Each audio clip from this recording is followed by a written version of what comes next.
قسم کے سردار ہیں کہ بڑے آئے کہتے ہیں بھائی سرداروں تمہاری عزت ہے, ڈیرہ غازی خان کے عوام کی کوئی عزت نہیں ہے.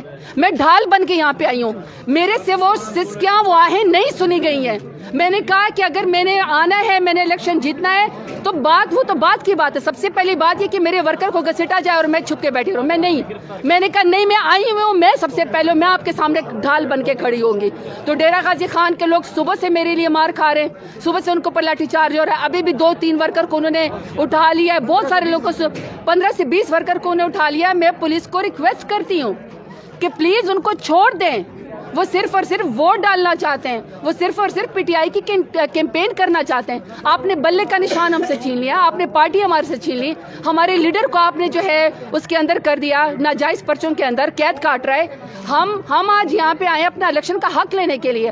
سرداروں نے, وڈیروں نے, جاگیرداروں نے, پیپلز پارٹی اور نے پی ایم ایل این نے میرا مقابلہ کرنا ہے تو ووٹ کے ذریعے کرے نا.